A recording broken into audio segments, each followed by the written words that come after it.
On est en train de changer le Moyen-Orient complètement. On est en train de faire une zone tampon dans le nord d'Israël, au Liban. On est en train de faire une zone tampon en Syrie. On est dans une transformation complète de la conception de notre sécurité en Israël jusqu'au jour le jour de la façon dont on se défend, on se protège.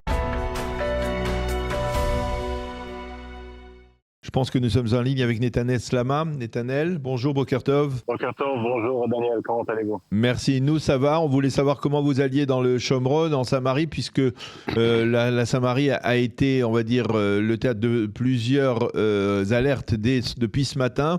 Et apparemment même peut-être d'un impact ou on va dire, de dégâts qui ont été commis quelque part en Samarie, sans donner de précision, bien entendu, pour ne pas alerter nos ennemis. Quelle est la situation chez vous dans le Shomron? On est un peu comme d'habitude, un calme tendu, comme d'habitude. On va au travail tranquillement, les enfants ils sont restés à la maison.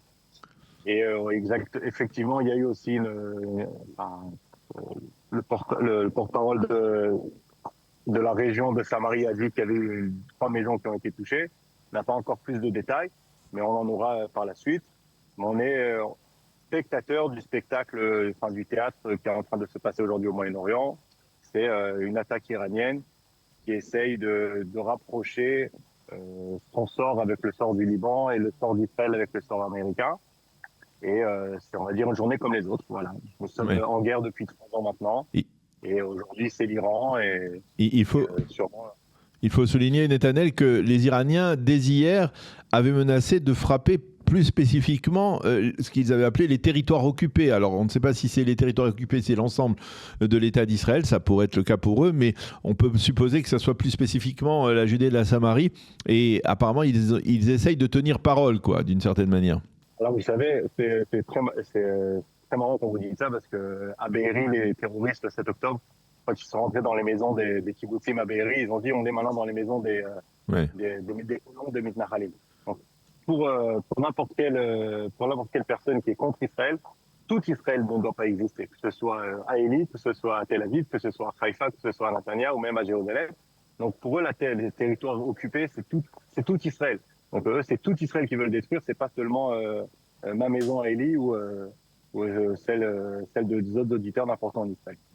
Alors, je voudrais avoir profité qu'on se parle, et donc en cette matinée plutôt tendue, on va dire, dans le Shomron, pour avoir votre réaction aussi par rapport à une information qui est liée à la France, qui toujours se distingue d'une certaine manière dans ce genre d'opération et qui prend l'initiative de sanctionner, on va dire, des habitants de Judée et de Samarie. On ne sait pas encore de qui il s'agit, mais des habitants de Judée et de Samarie qui seraient peut-être impliqués dans des violences contre la population palestinienne.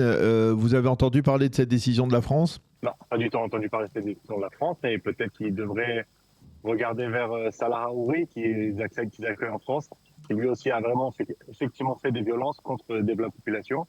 Et apparemment, il a le nom qu'il faut, donc personne ne le poursuivra. Au contraire, il sera accueilli comme un roi à Paris, comme un roi par la LFI, par la gauche française.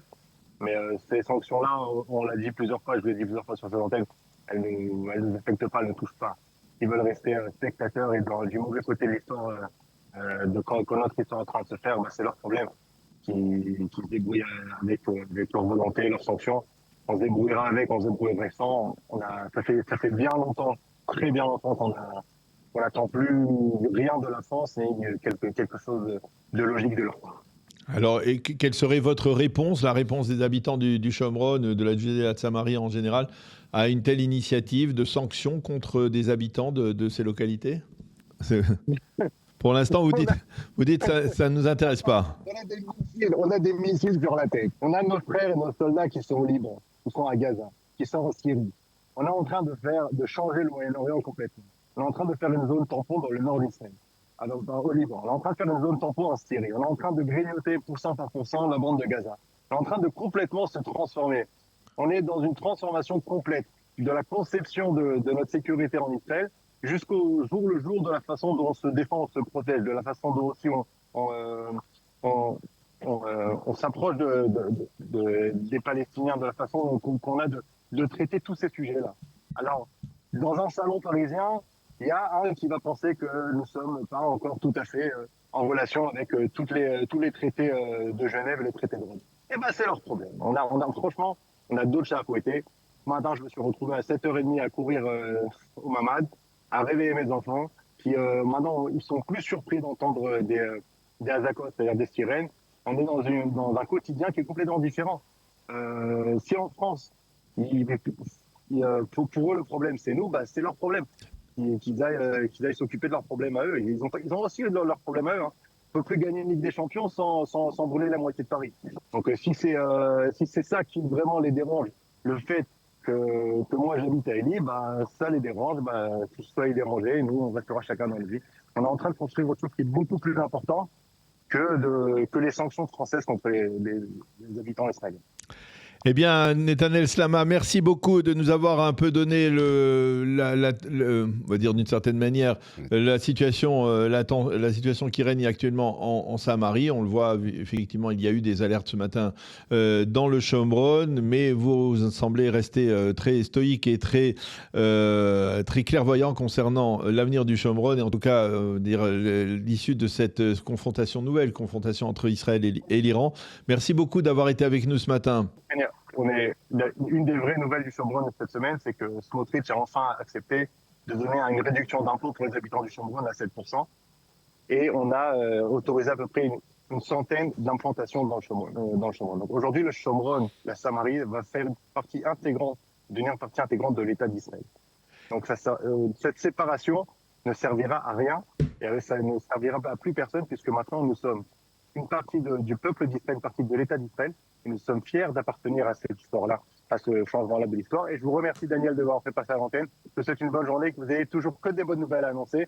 Et une bonne journée à vos auditeurs. Voilà, et bien vous aussi également, dans le Shomron à Élie ou dans l'ensemble du Shomron aujourd'hui. Merci beaucoup, Netanel Slama, d'avoir été avec nous ce matin sur Radio Qualité.